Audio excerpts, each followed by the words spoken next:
Bismillahirrahmanirrahim. Assalamualaikum warahmatullahi wabarakatuh.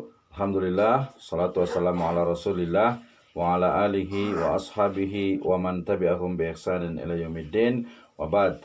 Alhamdulillah, syukur Allah Subhanahu wa taala yang telah memberikan kepada kita kenikmatan yang begitu banyak. Di antara kenikmatan yang paling besar tersebut adalah nikmat iman, Islam, kemudian ihsan.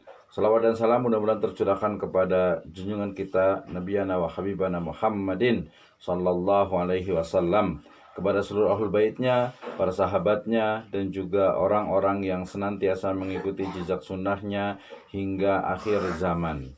Alhamdulillah, kita sudah memasuki hari kedua di bulan Ramadan 1441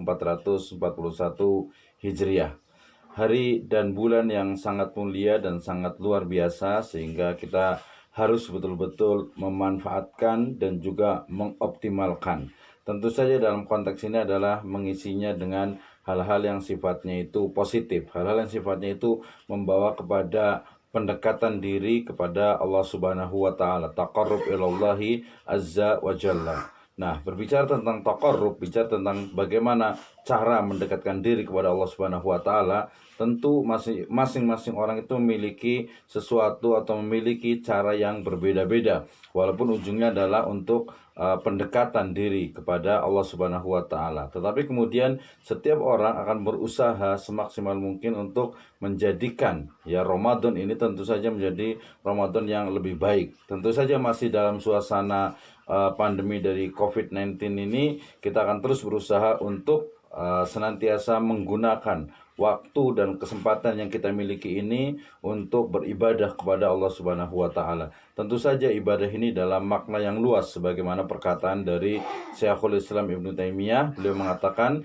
ibadah itu adalah al-ibadatu ismun jami'un likulli ma yuhibbuhullahu wa yardahu minal af'ali wa aqwali zahiran wa batinan. Yang namanya ibadah itu adalah sebuah nama yang mencakup segala hal, yang itu berkaitan dengan amal yang sifatnya zahir ataupun batin, baik dia itu adalah ucapan, kemudian juga perkataan, yang semuanya itu adalah yang diridhoi oleh Allah Subhanahu wa taala. Merujuk kepada definisi atau pengertian ini, maka ibadah itu adalah segala sesuatu yang dicintai dan diridhoi oleh Allah Subhanahu wa taala. Maka segala hal yang itu adalah pertama diniatkan karena Allah Subhanahu wa taala, kemudian yang kedua adalah betul-betul memang tertuju, fokus kepada mendapatkan ridho dari Allah Subhanahu wa taala, maka itulah ibadah yang insya Allah menjadi salah satu media atau sarana mendekatkan diri kepada Allah Subhanahu wa taala.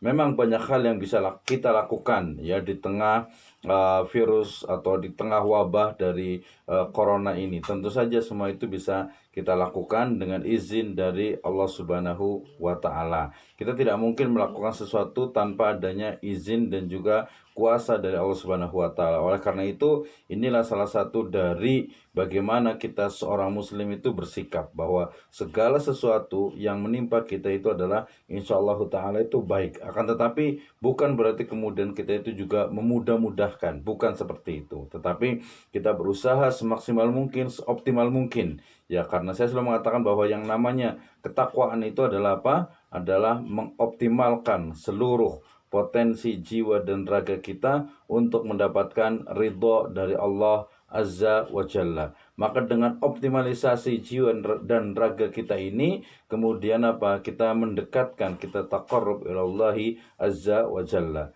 Nah, tentu saja sebagai manusia kita pasti memiliki kekurangan. Kita sudah berusaha untuk seoptimal mungkin melakukan hal-hal yang terbaik yang kita bisa lakukan, tetapi kemudian tetap saja kadang kita itu punya kelemahan, kita itu punya kekurangan. Inilah kemudian yang disampaikan oleh sabda Nabi SAW. Beliau bersabda bahwa kullu bani Adam khotoun. Hampir semuanya, hampir semuanya, atau dikatakan bisa semuanya, semua bani Adam, anak cucu dari Adam alaihissalam, semua manusia itu pasti pernah berbuat kesalahan. Tetapi ingat, yang sebaik-baik mereka, sebaik-baik manusia, sebaik-baik anak cucu Adam itu adalah mereka yang kemudian ketika melakukan kesalahan kemudian bertaubat. Maka inilah salah satu dari ciri sebagai seorang muslim. Mudah-mudahan Allah Subhanahu wa taala senantiasa memberikan kepada hidayah, memberikan kepada kita hidayah serta inayahnya sehingga kita akan mampu untuk mengisi Ramadan 1440 Hijriah ini dengan amal-amal kebaikan, dan mudah-mudahan juga wabah dari COVID-19 ini segera berakhir sehingga kemudian kita bisa banyak melaksanakan lagi syiar-syiar dalam Islam. Kita bisa kembali sholat berjamaah di masjid, kita bisa sholat Jumat juga bermasjid dan juga sholat tarawih, dan insya Allah kita juga akan bisa melakukan syiar dari Islam yaitu Hari Raya Idul Fitri. Demikian, Assalamualaikum.